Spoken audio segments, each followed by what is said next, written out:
Olá, meus amigos, tudo bem? Estamos aqui com mais um vídeo para falar de um assunto muito importante para você que quer conhecer a Palavra de Deus, ou pelo menos se definir em questões de interesse do povo de Deus.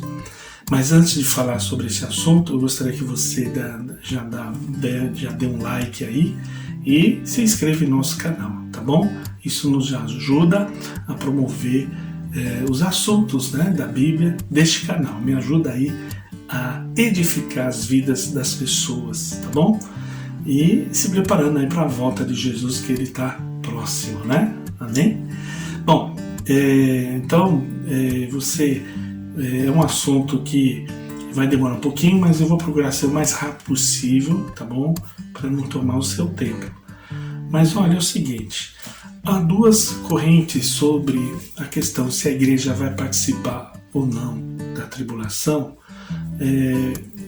principais da teologia, que eu não vou discutir os outros conteúdos, tem outras posições, mas eu vou falar sobre as principais, que é o pós-tribulacionismo, que acredita que a igreja vai passar pela tribulação, e o pré-tribulacionismo, que acredita que a igreja não vai passar pela tribulação.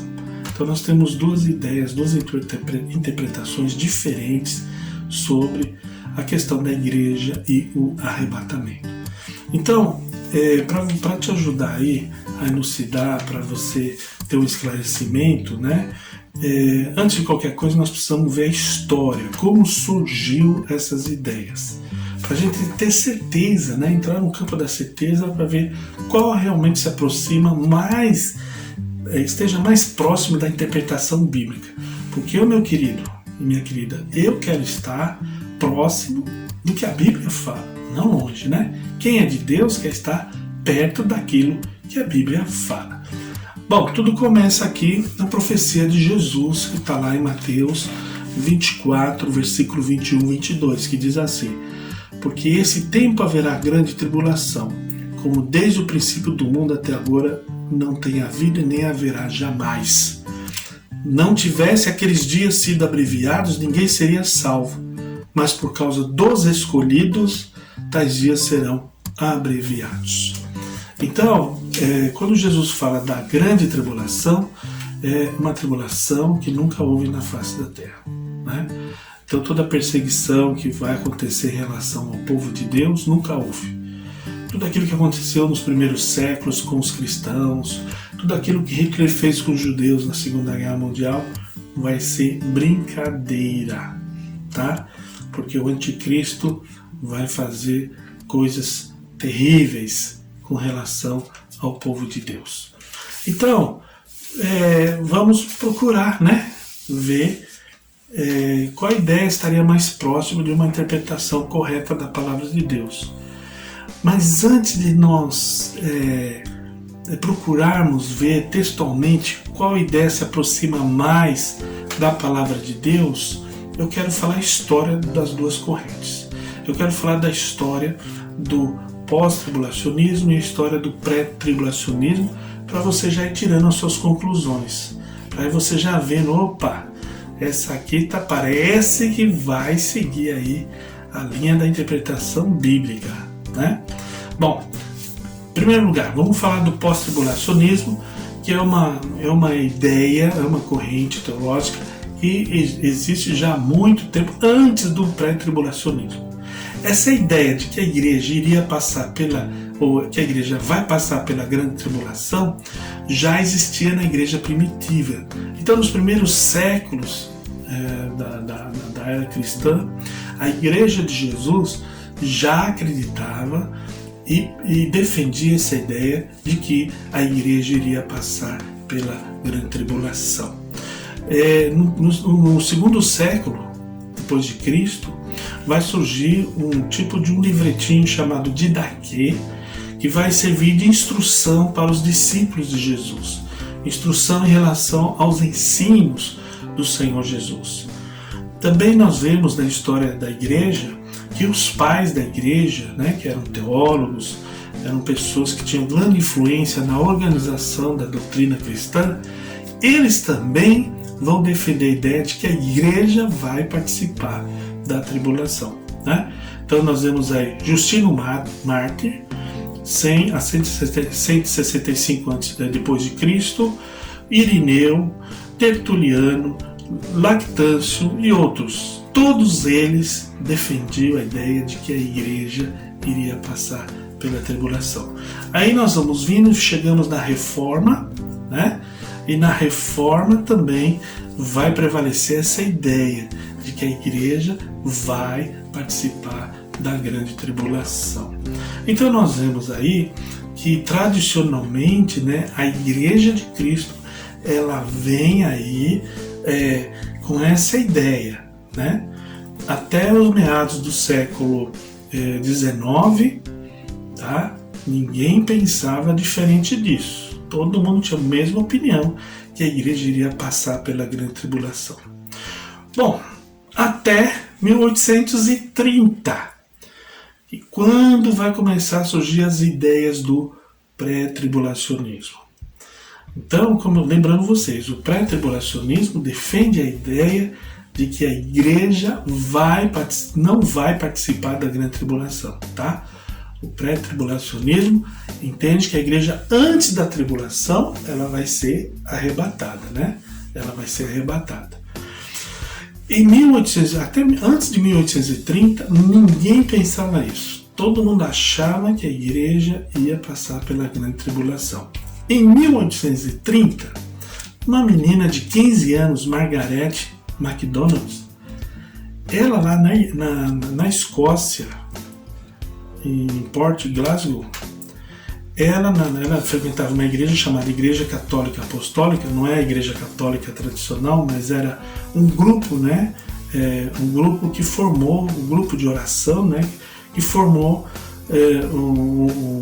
uma igreja chamada Igreja Católica Apostólica. Eles eram avivalistas, né?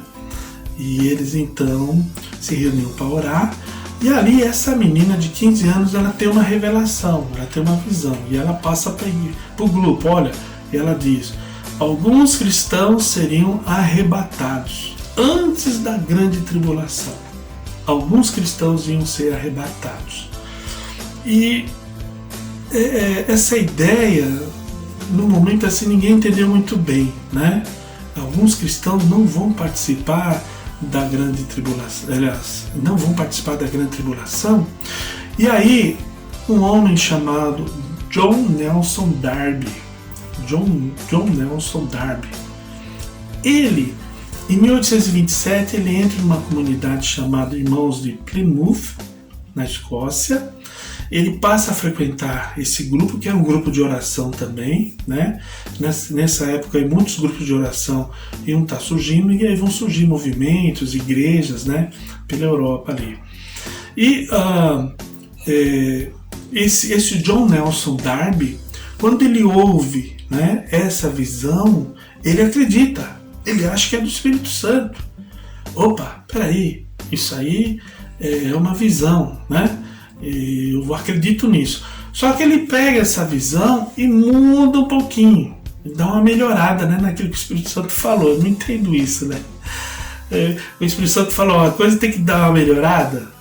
Não, eu sei, né? Eu fico pé atrás em relação a isso. Como melhorar? Não, aí ele vai ajeitar essa visão. Não é bem alguns cristãos. Ele vai dizer: todos os cristãos não vão participar da grande tribulação. Ou seja, a igreja não vai participar da tribulação, da grande tribulação. Então, o John Nelson Darby começa a falar com as pessoas, mas na sua igreja, no seu grupo, não dão muita atenção para ele, porque isso era novo, nunca teve esse tipo de ideia, né? Mas ele achava que era essa verdadeira interpretação. E ele então vai falar nas conferências, né, da sua comunidade, chamadas conferências proféticas, e ali então ele começa a falar, né, sobre essa visão de que os cristãos não participariam da grande tribulação. Aliás, esse John Nelson Darby, ele vai criar um outro tipo aí de interpretação, que é o dispensacionalismo, mas que eu não vou falar agora não, é muito assunto, não dá. Né? Bom, então ele começa nessa conferência a falar sobre isso, né, aos irmãos Plymouth.